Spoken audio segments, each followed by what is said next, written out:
Queridos irmãos da família espírita, boa noite.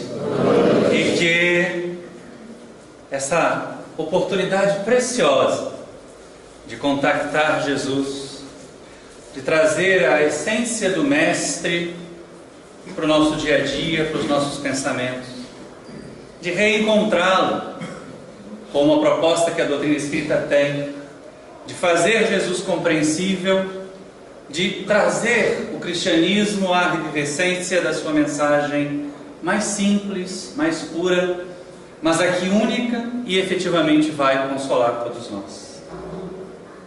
Numa determinada tarde, Simão Pedro procura Jesus com um semblante pesado, com um ar constrangido até e receio de perguntar. Percebendo que o íntimo do discípulo estava turbulento, Jesus pede que ele se exponha, que ele abra o seu coração. E aí ele coloca toda a sua angústia numa simples pergunta: Mestre, até quantas vezes deverei perdoar o meu irmão quando ele pecar contra mim? Até 7 vezes. Porque era um costume entre os judeus dizer publicamente ao ofensor que ele era perdoado. E se nós considerarmos bem isso, pelo menos do ponto de vista psicológico, é uma tremenda crueldade. Imagine, eu conheço Cosme e Marisa há mais de 15 anos. E aí alguma coisa aconteceu, ficamos de alguma forma aborrecidos uns com os outros, e aí eu encontro os dois numa feira e digo: Oi Cosme, eu te perdoo. Encontro depois numa praça: Oi Cosme, eu te perdoo. Aí o pessoal vai começar a olhar, né? O que ele fez de tão cruel? Que era essa crueldade, que era o hábito entre eles. E aí Jesus, percebendo a limitação dos sentimentos do seu discípulo e já nos orientando a todos sobre como a comunidade cristã deveria se portar, como nós deveríamos nos suportar, porque muitas vezes é o que é necessário acontecer até que aprendamos a nos amar. E aí ele volta-se para o pescador e diz: Não, Simão, não te digo que até 7 vezes, mas até 70 vezes 7 vezes. E aí, Pedro não tinha calculadora, não tinha Excel, não tinha planilha, ele mal conseguia contar peixe nos dedos. 70 vezes 7 vezes era um número grande demais, era infinito. E aí, lógico, fica a percepção para nós, de que nós, porque estamos vinculados à mensagem de Jesus, Pedro pergunta a respeito de irmãos que o ferem, não de estranhos, não de criaturas que ele desconheça, mas de irmãos, como às vezes nós nos colocamos, irmãos de fé, irmãos de torcida de time de futebol, ah meu Deus do céu, e assim por diante. Então a questão da paciência, da tolerância, da compreensão, de um relacionamento pacífico em relação àqueles que estão em torno de nós, e que num momento ou outro, por causa das imperfeições que ainda arrastam, podem nos ferir, podem nos contrariar, assim como nós que também arrastamos imperfeições, podemos ferir, podemos magoar. E a partir daí então, o que fazer? Principalmente quando nós nos reunimos numa casa espírita, quando nós nos reunimos sob essa bandeira que nos propõe a caridade, que nos propõe a fraternidade, o amor ao próximo, tudo que Jesus nos havia ensinado. E ainda assim, nos deparamos com situações: mas como? Fulano é espírita e faz isso e fez isso comigo. Às vezes acontece, não poucas vezes acontece. Aliás, Divaldo Franco é mestre em dizer em determinadas situações que as pessoas se aborrecem num determinado centro espírita, brigam, vão embora e afundam o outro centro na esquina para fazer concorrência, porque é afundar mesmo, sem orientação, sem disciplina, sem nada. Não há muito que se esperar de uma instituição que surja assim, em meio à turbulência do conflito. É lógico que depois a espiritualidade amiga vai ajudando a que mais aquele núcleo se torne uma fonte de luz. Mas até que nós nos apoiemos, nos adaptemos e aprendamos a conviver, vem o questionamento: como cooperar na casa espírita e ainda assim enfrentarmos as dificuldades do dia a dia com os companheiros que pensam diferente?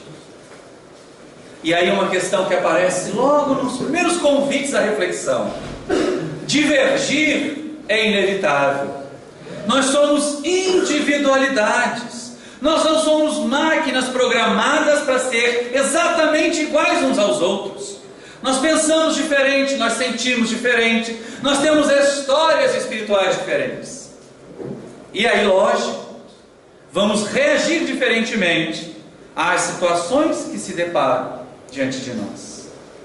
É nessa hora que nós vamos, nessa viagem com Emmanuel. Para que serve então estar na casa espírita, se nós vamos nos deparar com dificuldades semelhantes àquela que enfrentamos fora? Porque aqui nós vamos observar 3 funções primordiais de uma instituição espírita. Na colocação do próprio benfeitor Emmanuel, todo centro espírita, num primeiro momento, num primeiro instante, ele funciona como um posto de socorro, como um hospital para as emergências, para as muitas aflições, já que consolar os aflitos, e quantas vezes somos nós os aflitos, é tarefa primordial de todo aquele que se vincula à mensagem de Jesus. Então, no ponto em que nos encontramos, de ser o hospital, o posto de socorro, nós encontramos no hospital, no posto de socorro, pessoas serenas, tranquilas. O indivíduo está tendo um infarto e a pessoa fica lá: não, calma, é o coração que está parando de bater, vai acontecer assim? Claro que não. Então, em meio aos aflitos, nós vamos ver criaturas destemperadas. E nessa hora o tarefeiro, que já está alguns passos adiante, que já não mais se circunscreve àquele que busca a casa espírita, como paciente, como pedinte de luz, porque essa é a condição mais rasteira. É aquela que aparece logo nos primeiros convites de Jesus, o que levava até ele as multidões.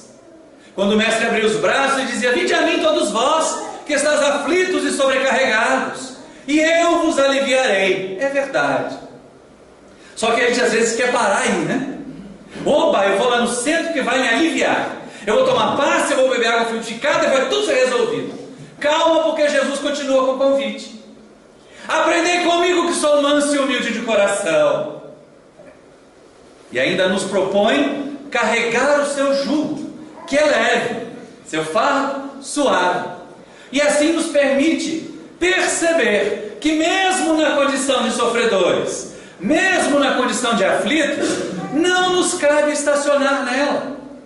Ela é algumas vezes o móvel que nos ajuda à transformação.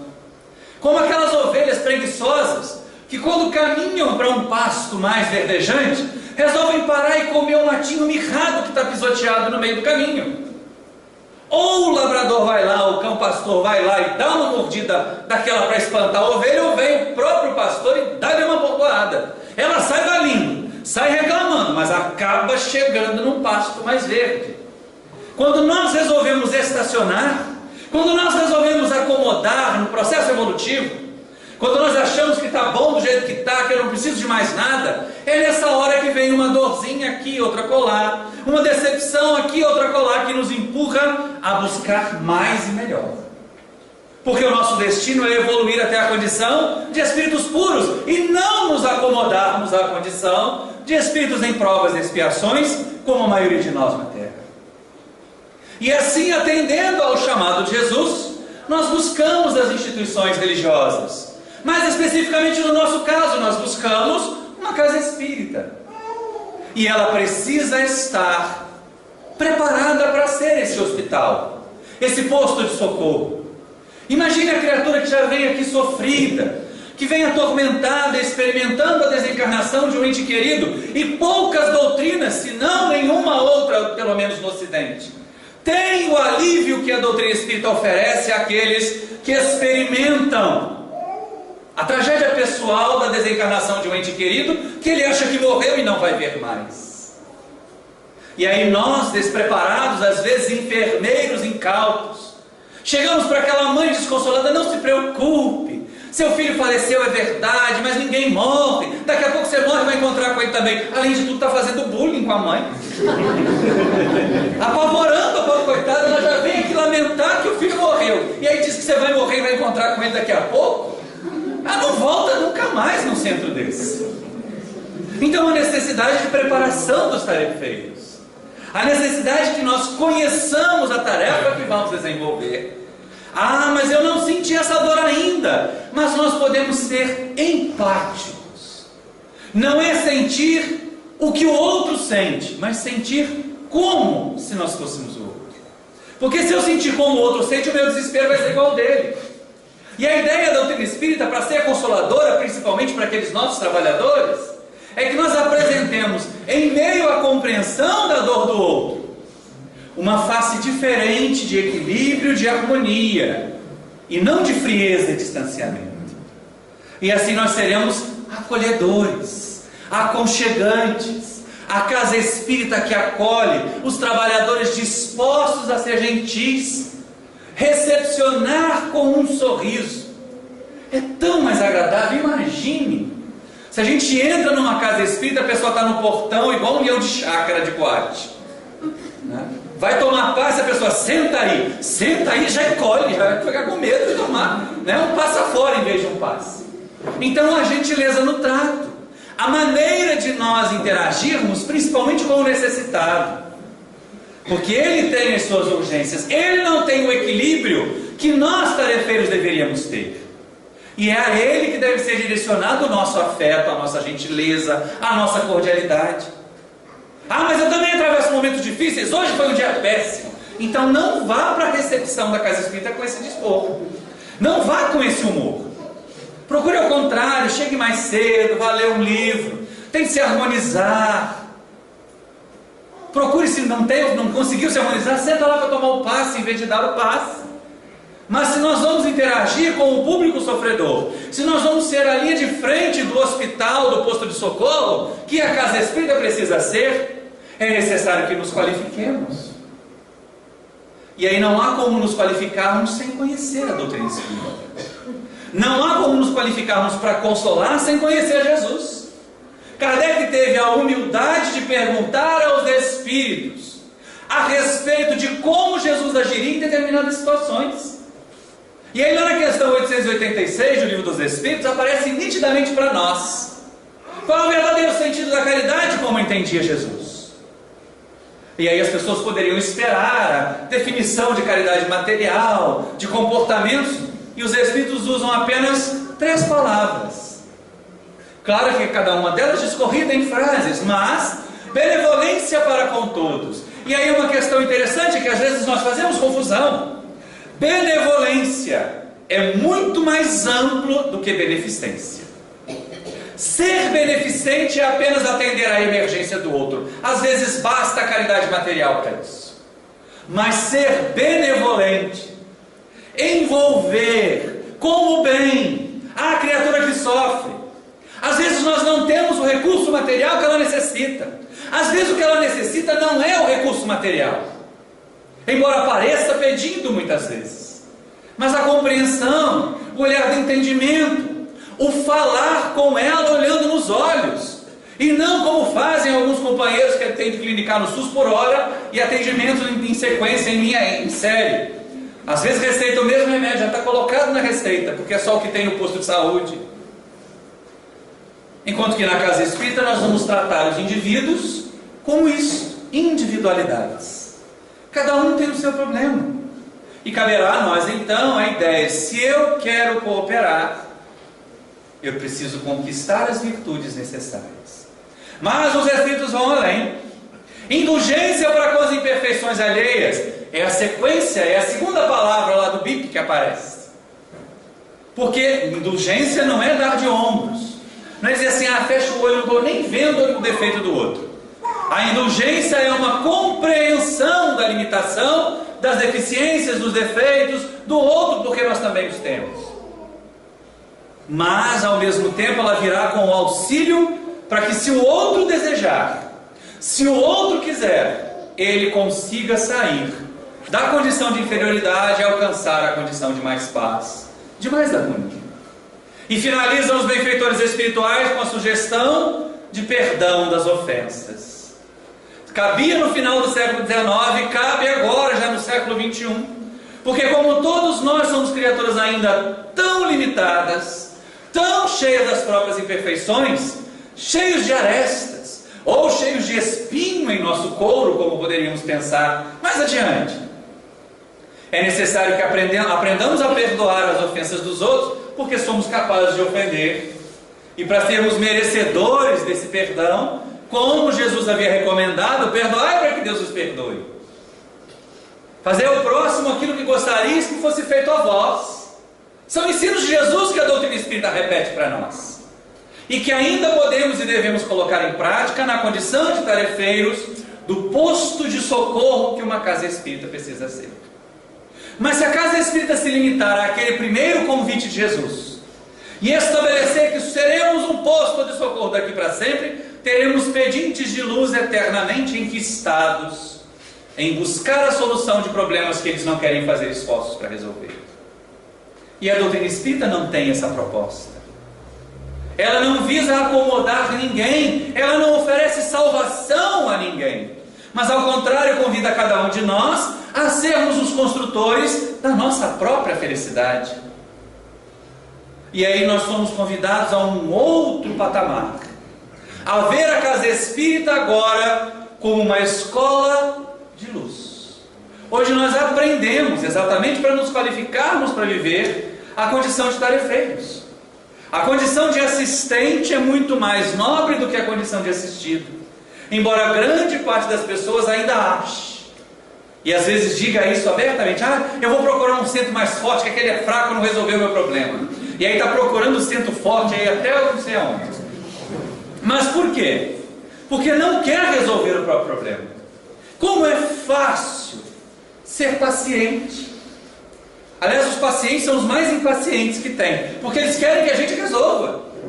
Às vezes, depois de uma palestra, quando a gente viaja, e a gente viaja bastante, né, e tem a oportunidade de autografar os livros, as pessoas vêm conversar. E aquela nossa curiosidade mineira que de vez em quando aparece, alguém vem, pergunta, gostou da palestra, pergunta sobre o livro, e aí eu pergunto: você frequenta o centro há tanto tempo? Há quanto? Uns 15 anos. Ai, que bom, que trabalho já faz? Não, eu estou em tratamento. E aí eu arrepio da base ao topo da coluna. Gente, tratamento de 15 anos, nem uma encravada. O obsessor pede aposentadoria com 5. Porque ele não aguenta mais o nosso mau humor, ele não aguenta mais a nossa depressão, ele vai procurar outro. Às vezes a gente vê o obsessor fazendo prece em nosso favor, para ver se a gente melhora, para poder fazer o trabalho dele. Porque a gente já se prejudica tanto sozinho, que não precisa do obsessor. Então é algo que nós somos convidados a aprender a ser construtores, a aprender a ser colaboradores, a formar a base. E não há base em nenhuma casa espírita que não seja a codificação da doutrina espírita. Com que felicidade a gente passeou pelas estantes ali da livraria, e o que está bem no nível dos olhos são obras subsidiárias sérias, como a de André Luiz, e obras básicas da doutrina espírita. Isso é necessário. Porque algumas pessoas dizem assim: eu adoro romance, mas romance é aplicação, quando é bom.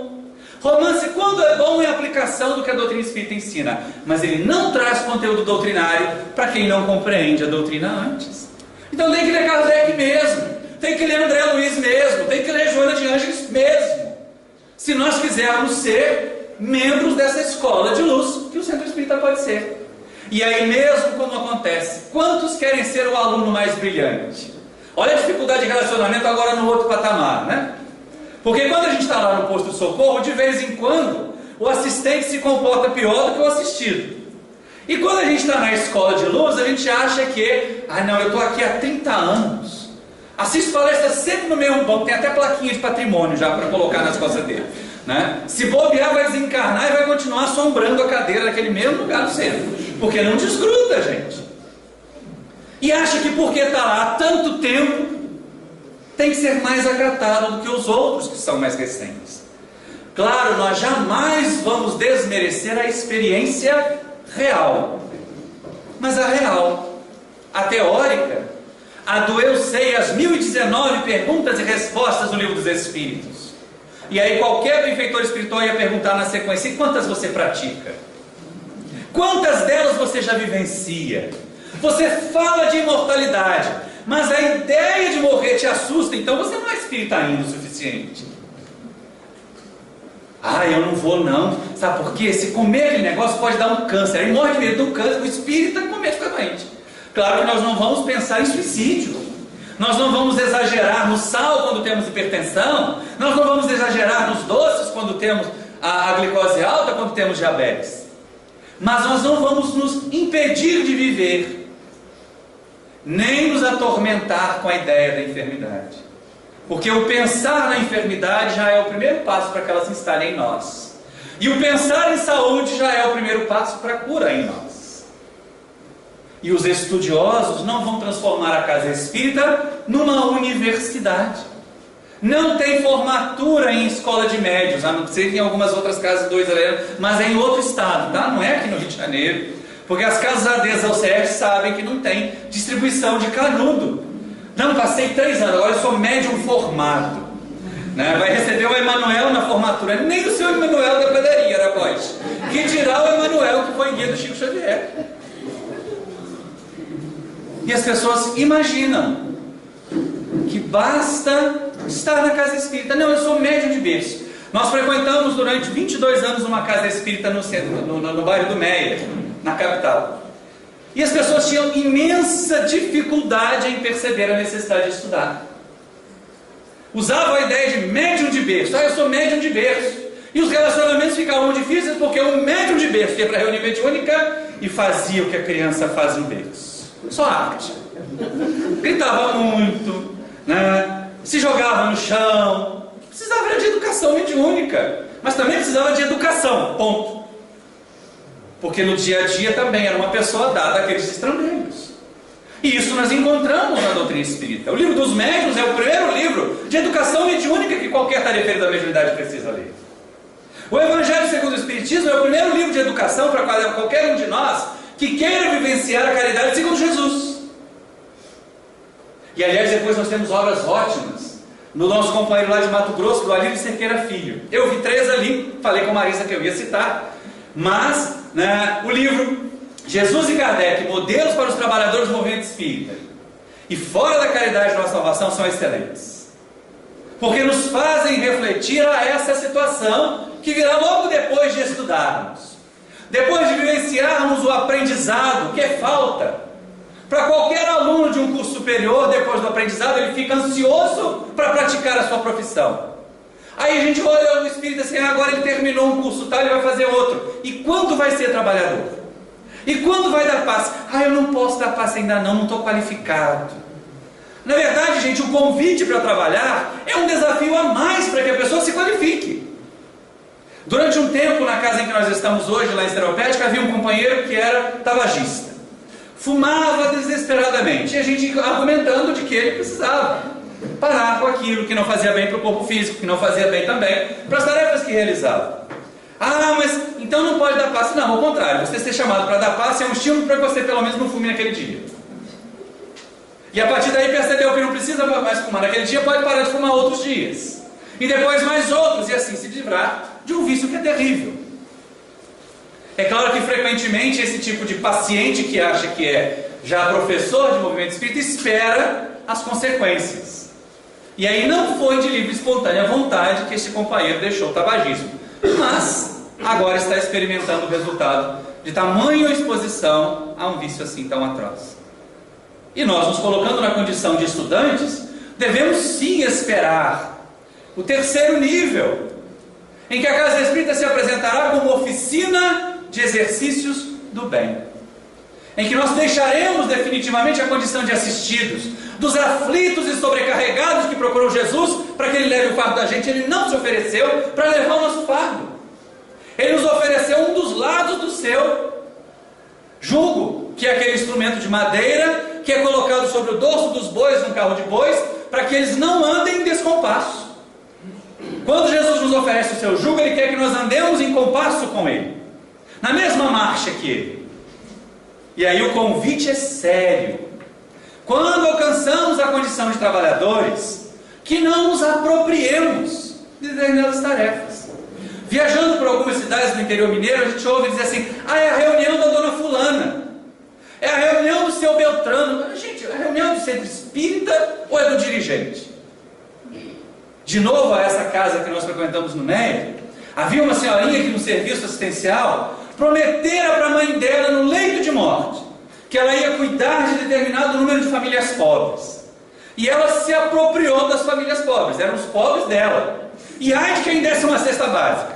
E ai de quem oferecesse um presente que não fosse ela. Ela ficava aborrecida. E aí, com respeito às suas cãs já embranquecidas, a gente calava, silenciava. Mas ninguém mais conseguia suportar aquele tipo de olhar de reprovação, porque a gente estava querendo fazer o bem. Ou então as pessoas, não, é a minha sopa, tem que ser do meu jeito. Vai fazer sopa para pobre, tem que cortar a cenoura em rodela. Se cortar em cubinho, ela briga com a outra cozinheira. E aí as pessoas vão embora. E a condição de trabalhador é que é aquela que coloca mais em evidência ainda as dificuldades de relacionamento para cada um de nós. E aí nós vamos perceber um centro espírita, os trabalhadores de um centro espírita. Chegamos ao terceiro nível. Nós atendemos ao pedido de socorro, fomos ao convite para ser socorridos, nos colocamos em condições de estudar, e agora vem o convite para trabalhar no bem. E para trabalhar no bem, nós não precisamos escolher tarefas. Já vai mais ou menos umas 3 décadas em que as pessoas só enxergavam como tarefa na casa espírita a reunião mediúnica. Hoje nós compreendemos bem, todas as tarefas são importantíssimas. A reunião mediúnica é uma tarefa que é muito mais eficaz até no atendimento, no socorro aos desencarnados.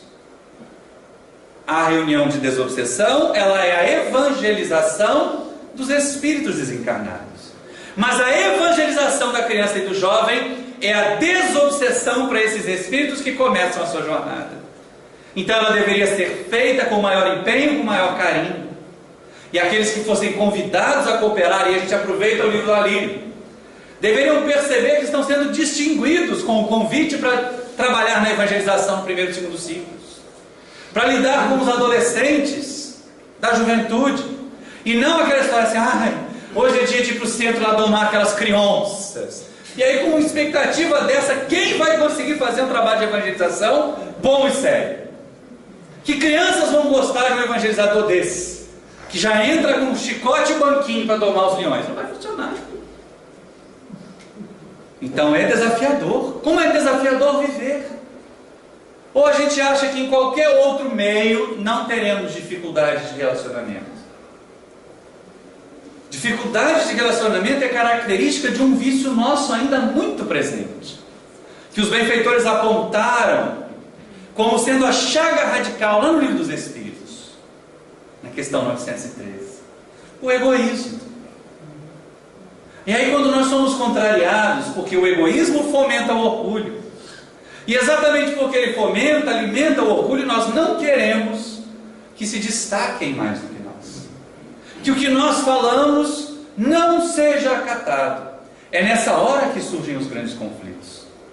Por isso, frequentemente, e a proposta de Allan Kardec, quando ele estabeleceu a Constituição do Espiritismo, que aparece no livro Obras Póstumas, ele chama a atenção para a necessidade de vários pequenos grupos atuando em sintonia, estabelecendo um processo sinérgico de crescer em qualidade do trabalho, mas manter as individualidades, ou pelo menos as características coletivas individuais separadas, para que nós possamos nos expandir. Chico Xavier costumava lamuriar-se algumas vezes de que quando algumas casas crescem, o amor desaparece. E próprio Kardec dizia, em grupos maiores, a probabilidade de divergência é maior ainda. Então, nenhum problema, nenhuma preocupação. Nós não nos ocupamos com casas infladas. Nós temos 2.000 pessoas na reunião, e quantas efetivamente se beneficiam do trabalho que é feito? Porque os assistidos recebem um paliativo. E aqueles que se beneficiam do trabalho que é feito mesmo, são os trabalhadores. E essa é uma questão que às vezes, é um erro que às vezes nós, da direção, cometemos. Quando nós convidamos alguém para trabalhar, a propaganda é a pior que tem. Olha, gente gente, a nossa casa está precisando muito de trabalhador nessa área, porque está faltando gente, porque aí se você ouve isso, o ego vai lá em cima, né? Olha, eu sou necessário, que legal. Vamos passar a convidar assim, olha, a Geisa conseguiu 10 passes livres do umbral. Quem quiser, fala com ela que ela vai dizer qual é a tarefa que tem que desempenhar. Pronto! Vai ter fila em torno da Geisa para poder escapulir do umbral, porque a gente fez do umbral virar o inferno dos espíritas. E aí essa coisa complicada de achar que vai para lá, né? Então todo mundo está querendo fugir, é bom aproveitar o trabalho que ela tem para oferecer. É naquele trabalho que tem lá o carimbo dos 10 passes livres do umbral. Depois vem mais um e oferece mais 15 passes livres. Na visita ao asilo tem lá o Cosme e a Marisa com mais 15 passes. E assim as pessoas vão pensar que elas não são a última cereja em cima do bolo. Que na verdade o trabalho que nós não fizermos, outro fará. A espiritualidade vai prover todas as necessidades reais das nossas instituições. Então nós deveríamos estar gratos de poder colaborar, cooperar numa situação como essa. Numa casa espírita que abre as portas para nós. Que no primeiro momento nos conforta, nos consola, que no segundo momento nos instrumentaliza para que nós possamos nos consolar, porque é isso que faz o estudo sério da doutrina espírita. Ele nos dá um instrumental para que nós encaremos aquela dor que nos trouxe ao centro, e qualquer outra dor que vier, porque nos saberemos espíritos verdadeiramente imortais, nos saberemos capazes de superar as dificuldades, e nos aborreceremos menos com as pessoas que não fizeram o que nós queríamos que elas fizessem por nós. Não nos aborreceremos menos com os guias, que tem gente que reclama até do guia. Vai no atendimento fraternal, meu mentor tirou licença-prêmio, deve ser funcionário público. Porque está tudo dando errado na minha vida. Aí você começa a ouvir a pessoa, ela anda de mau humor, ela reclama de tudo. Ela acorda 10 horas da manhã para procurar emprego. Vai achar onde? E aí reclama que a vida está ruim. Então é hora de nós nos tornarmos autores, artífices da nossa própria felicidade. E quando vierem os atritos? Porque os atritos vão vir. Os atritos virão. Nós temos as nossas dificuldades. Nós às vezes nos aborrecemos. E aí vem uma sugestão muito oportuna. Aprender que nós temos 2 ouvidos e uma só boca. Sugestão para ouvir mais e falar menos. Vocês repararam que quem fazia burburinho no Evangelho eram os discípulos? Jesus só entrava para dar aquele toque e arremate final, para fazer com que todos se calassem. E discute daqui, discute dacolá, e fala um do outro e reclama. Nossa, quando Isabel, a mãe de João e Tiago, foi pedir a Jesus que os filhos dela virassem ministro no reino dos céus, que foi isso que ela foi pedir, né? E a gente acha que mercadejar com cargo público é de agora. Não é não, é desde aquela época, né? Que um sente a sua direita e o outro sente a sua esquerda. Olha só, já estava fazendo política com o reino dos céus que nem estava estabelecido. E aí o que os outros discípulos fizeram? Em vez de ter pena dela, ficaram com raiva dos irmãos, que estavam querendo passar à frente. E começaram a disputar entre eles. E aí Jesus diz o quê? Aquele dentre vós que quiser ser o maior no reino dos céus, seja o que mais serve, o servidor de todos na terra. Foi esse o exemplo que ele deu naquele momento do lava-pés. Os discípulos estavam encantados com a possibilidade de ver estabelecido já naquele momento o reino dos céus na terra. Afinal de contas, Jesus entrar em Jerusalém montado num burrinho, é verdade, né? Se fosse hoje eu queria uma Mercedes, mas montado num burrinho. E aí forraram ramos no chão, Hosana ao Filho de Deus, o Rei de Israel. Os discípulos que viram aquilo acharam agora é a nossa vez, né? Está com a popularidade em alta, vai ser eleito o Rei dos Céus com a maior facilidade, a gente vai virar ministro. E aí na chamada da Santa Ceia, o que eles fizeram? Começaram a lotear os cargos. Quem vai ser isso, quem vai fazer aquilo, quem vai fazer aquilo outro, Jesus só deixando eles gastarem saliva. As más línguas ficaram dizendo que Jesus ficou comendo enquanto eles estavam batendo papo, né? Mas isso aí também não vem ao caso. Afinal de contas, ele tinha um corpo material como o nosso, uma hora tinha que comer alguma coisa. E aí, lógico, determinado momento, para que eles se calassem e parassem de falar bobagem, o mestre se levanta, tira sua túnica, cinge-se com uma toalha, pega um cântaro e uma bacia com água e vai lavar os pés dos discípulos. E Simão Pedro, de novo, que tem sido objeto das nossas inserções do Evangelho nesse nosso estudo, fica escandalizado com aquilo. Mas como, Senhor? Tu lava-me os pés? Vocês acham que ele estava com pena de Jesus? Ele não queria perder o cargo de primeiro-ministro. Sem contar que se Jesus, que era o rei, estava lavando o pé, o que ia sobrar para ele lavar, né? Ainda vinha esses questionamentos mais complicados. E aí Jesus olha para ele e percebe a vaidade, o orgulho efervescente ali. Ele não admitia que Jesus fizesse coisas ditas pequeninas, porque entre os judeus, quem lavava os pés eram os servos. Entre os romanos, quem lavava os pés eram os escravos. Só a ralé da sociedade se permitia ir lavar os pés dos senhores. Eles mesmos não tocavam nos pés, porque os pés já tinham andado por chão onde havia imundícies. E principalmente o judeu era cheio de dedos com essa questão de não tocar em imundícies. Então cabia alguém menos elevado lavar os pés. E Jesus, que era o mais elevado, então estava ali lavando. Olha que exemplo de relacionamento que nós poderíamos ter na casa espírita. Não quer dizer que tem que botar o presidente para lavar o pé da gente. Ah, coitado. Mas, que a gente precisa entender a possibilidade de servir com humildade que faz bem. Se eu conseguir chegar na casa harmonizado bastante e der 4, 5 passes com um amor profundo pelas pessoas que estão sentadas ali para tomar o passe, provavelmente farei mais do que o palestrante que estava lá e às vezes se sentindo vaidoso de estar numa posição que todo mundo observava. E nós ficamos escolhendo tarefas. Essa eu não quero. Trabalhar na cozinha do centro espírita, pouca gente quer, não é porque ninguém vê. E a cozinheira normalmente não sai para ver quando está todo mundo comendo e elogia que a comida está boa, porque espírita gosta de comer, né? Uma das coisas mais difíceis que eu encontro quando saio para fazer seminário, gente, é porque é fazer o pessoal voltar do lanche. Eu vou sugerir que na próxima seminário sirva água frutificada, só, que aí o pessoal volta para o lanche, do lanche em 5 minutos. Porque servir uma mesa com docinho, com pãozinho, o povo não volta para estudar. E aí nós somos convidados a trabalhar incessantemente no bem.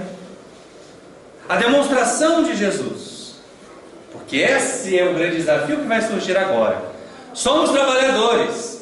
Poderíamos até ser contados como discípulos de Jesus, porque discípulo não é aquela criatura que sabe tudo e que vive como mestre. Discípulo é o aprendiz do mestre, e por isso comete erros, como nós cometemos. A grande diferença é que nós somos um grande colégio de discípulos, só que o mestre não está mais materialmente entre nós. E aí cabe àqueles um pouco mais amadurecidos, um pouco mais experientes, demonstrar aos que estão chegando, demonstrar aos menos experientes, a maneira de vivenciar o Evangelho na casa espírita. E é o exercício do abrandamento nas nossas relações. É a compreensão de que quando nós somos convidados a uma tarefa, é como se Jesus nos oferecesse um pequeno rebanho de ovelhas para nós apacentarmos, como ele fez com Simão Pedro, e João relata brilhantemente num dos últimos capítulos do seu Evangelho. Cada criatura na terra, cada frequentador de centro espírita que quiser mesmo a consolação, vai procurar aprender, sem precisar levantar a mão para responder. Mas quantos de nós já estudamos? Se eu quiser abrandar, lemos o que é o Espiritismo de Allan Kardec. Quantos de nós já estudamos, e esse eu não vou abrandar, a primeira, a última pergunta do Livro dos Espíritos? Quantos médiuns de reuniões mediúnicas aprofundaram o Livro dos Médiuns? E depois foram diretrizes de segurança nos domínios da mediunidade, desafios da mediunidade, obras sérias sobre o assunto. Como nós vamos querer consolação? Pior ainda, como nós vamos querer consolar se nós não sabemos o que estamos fazendo? É costume nós nos desesperarmos com o desespero daqueles que sofrem. É costume sorrirmos com a alegria, a excitação daqueles que chegam destemperados desse jeito. E aí a empatia que nos propõe, tanto a doutrina espírita como a psicologia humanista, é que nós aprendamos a sentir como o outro, a pensar como eu, com as ferramentas que eu já adquiri, com aquilo que o Espiritismo já me proporcionou. Como eu me comportaria diante dessa realidade que o meu irmão está descrevendo para mim? Ao ser empático, ao perceber que ele é compreendido, mas que nós não vamos nos desequilibrar com o desequilíbrio dele, aquela criatura se sentirá impulsionada a também se equilibrar, se harmonizar. Olha o Consolador prometido por Jesus aparecendo nas 3 instâncias, nos 3 momentos. Porque como nós vamos consolar destemperados? Como nós vamos consolar mal-humorados? O espírita que não percebe que, apesar das tempestades da vida, já tem motivos muito diversos para sorrir, principalmente porque eu cheguei à casa espírita, ninguém me assaltou, não bati com o carro, não tive um infarto lá fora, não estou tendo nenhum espiripaque aqui agora, já era para estar feliz, né? Porque isso tudo podia ter acontecido na vinda e na volta. E nós conseguimos chegar para o trabalho. Só isso deveria ser suficiente para nós nos sentirmos felizes. Cheguei para dar paz. Oh meu Deus, que as minhas energias possam mesmo circular e fazer o bem para os meus irmãos. Porque todos os problemas que eu passei lá fora não foram suficientes para me impedir de ser um bom trabalhador. É uma maneira diferente de conceber. E aí, se o outro companheiro vai fazer uma tarefa diferente da nossa, se o outro companheiro até vai se achar melhor do que nós, passa a ser um problema apenas dele e não nosso. Porque se o nosso Mestre Jesus se colocou de joelhos diante dos discípulos e lavou os pés deles, nenhum trabalho é indigno, nenhum trabalho é pequeno na casa espírita. Imagine nós aguentarmos 50 minutos de palestra com o chão imundo, todo pisoteado de barro da chuva. Alguém veio e deixou tudo limpinho. Esse trabalhador é tão importante quanto aquele que fala durante tanto tempo na tribuna. E assim cada um de nós, percebendo, sem fazer paródia com nenhum tipo de música menos adequada que tem, mas vai ficando cada um no seu quadrado, cada um entendendo que a sua tarefa, a tarefa que desenvolve, é a que ele impulsionará mais ao progresso se ele fizer com amor. Se ele vivenciar a experiência com o prazer de servir. E é isso que o Alírio chama a nossa atenção no livro Fora da Caridade na Salvação. Que algumas vezes nós imaginamos que temos que fazer a caridade para fugir do umbral. Quando na verdade a prática do bem na casa espírita, o contato com os sofredores, o contato com os irmãos no trabalho do bem, deveria ser motivo de felicidade. Mudamos de condição, deixamos de estender as mãos para receber e agora podemos estender as mãos para doar. O quanto isso já nos coloca mais próximos de Jesus. Vocês já imaginaram, gente, se Jesus um dia falasse: hoje eu estou deprimido, eu não vou sair para curar ninguém, né? Briguei com não sei quem. Os irmãos já brigavam com ele mesmo, mas pelo menos ele não tinha sogra para brigar. E aí, lógico, ele não ia sair para fazer o bem porque ele estava brigado com alguém, estava deprimido. É nos tornarmos inatingíveis como ele. É claro que vai demorar, vai demandar tempo de nós, mas isso é possível de ser alcançado. Nós temos condição, até porque, se pensarmos bem, Simão Pedro, para que nós caminhemos para o encerramento da nossa tarefa, ele cometeu tantos deslizes e Jesus confiou nele. E ao perceber que era frágil, mais frágil do que se supunha, porque ele teve que experimentar isso. Ele teve que experimentar o olhar de Jesus quando o negou pela terceira vez e perceber o mestre simplesmente a dizer mentalmente: eu não disse que eras fraco. Sair dali e chorar amargamente e despertar para a necessidade de ser mais forte a partir da humildade, apaziguador dos companheiros que ficaram depois. Quantos conflitos não surgiam as contendas entre Paulo e Tiago, naquele momento de disseminação do Evangelho para fora das fileiras do judaísmo. Coube a Pedro ser o mediador.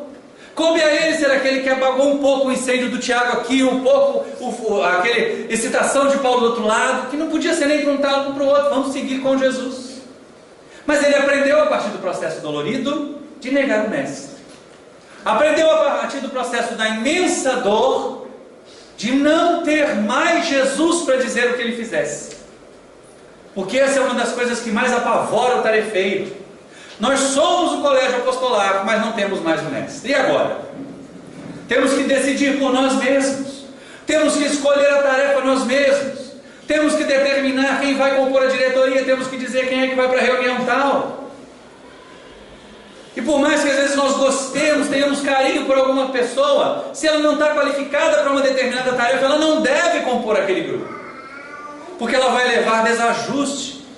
E o relacionamento vai ficar mais difícil. E para que o relacionamento seja harmônico, não temos que pensar todos iguais e fazer sim, sim, sim, sim o tempo todo. Mas nós temos que poder divergir sem digladiar.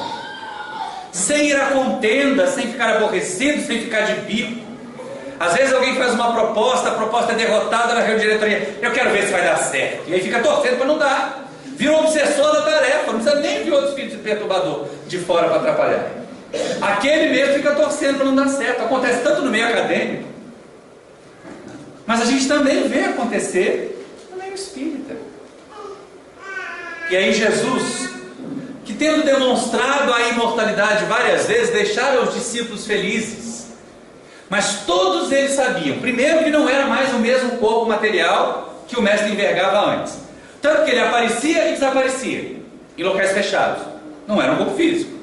Tanto que, caminhando com alguns discípulos, eles achavam que era Jesus, mas não reconheciam a imagem. Ou eles eram cegos ou eram burros. Não, era realmente aquilo que a gente percebe nas reuniões de materialização. Não são todos os traços bem definidos do Espírito que se materializa.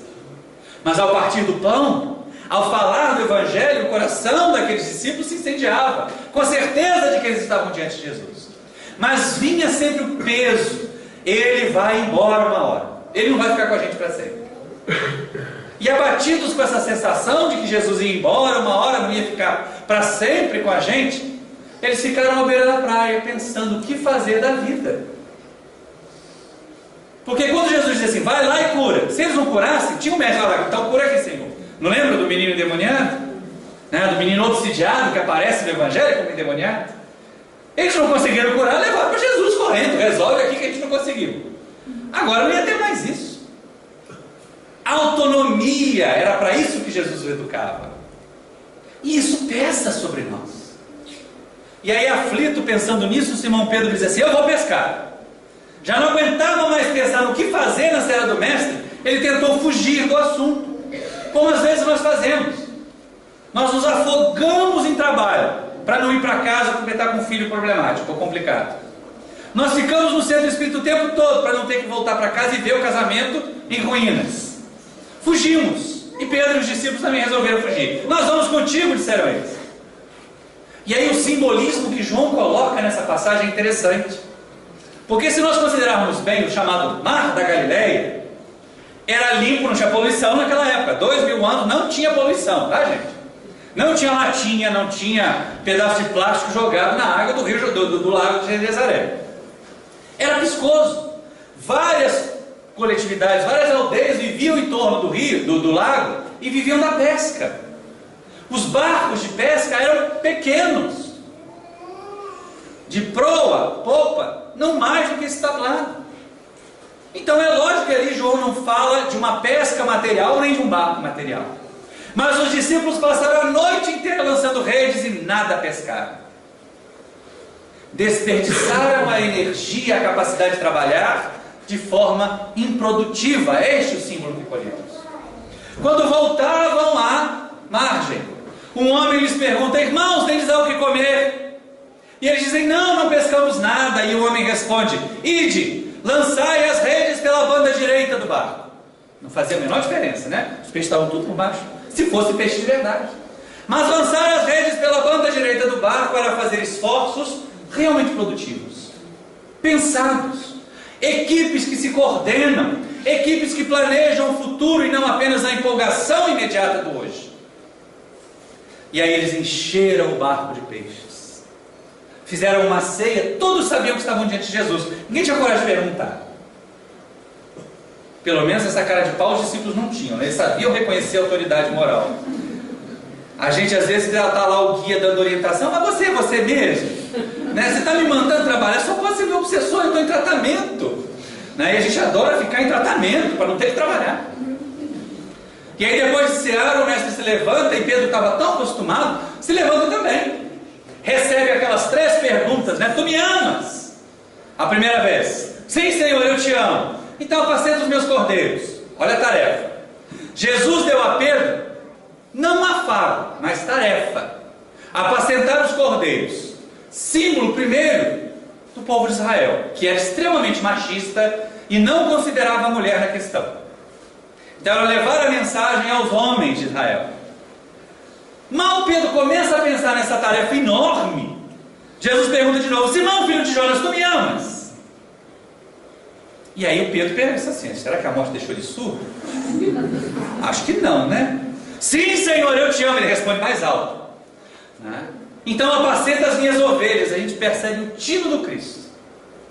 Cordeiros e ovelhas são 2 gêneros da mesma espécie, o macho e a fêmea. E caberia a Pedro então cuidar do rebanho inteiro. Mas para não deixar a coisa mal entendida: Simão, filho de Jonas, tu me amas? E aí cai a ficha, né? Eu neguei 3 vezes, ele agora não acredita no meu amor e começa a chorar. Senhor, tu sabes tudo, tu sabes que eu te amo. Então, Simão, apacenta as minhas ovelhas, sem afetação. Jesus não aproveitou aquele momento de fraqueza para tripudiar de Pedro. Deu-lhe tarefas. Olha só como a espiritualidade encontra caminhos de redenção para nós. Pedro foi fraco, Pedro negou Jesus, Pedro estava inseguro. E o que o mestre faz? Dá trabalho para ele. Através do trabalho ele ia se reerguer. Aí a gente às vezes é convidado para fazer uma visita e reclama que naquele final de semana vai ter visita em casa. É convidado para participar da reunião no centro uma vez por semana. Nós trabalhamos 8, às vezes 10 horas por dia no nosso trabalho profissional que mantém o nosso corpo físico. E às vezes reclamamos de trabalhar 2 horas por semana naquilo que desenvolve, que alimenta o nosso espírito. Aí sim, amadurecidos, Jesus começa a caminhar, olha para Pedro e diz: segue. Pedro tinha conseguido alcançar a maturidade necessária para seguir nos passos do Cristo. E aí o mesmo é feito por nós. Quando nós passamos os 3 estágios do posto de socorro, da escola de luz, e chegamos à condição de tarefeiros da oficina do bem, olha as ovelhas que nos são confiadas para apacentar. Todas aí estão. E quando ao final da jornada Jesus nos perguntar: Simão, Cosme, Geisa, tu me amas? O que é que nós vamos dizer para ele? Eu espero sinceramente poder dizer: sim, Senhor, eu te amo. E as ovelhas que me confiaste eu consegui trazer todas em paz para o teu redil. Muita paz a todos. Muito obrigado.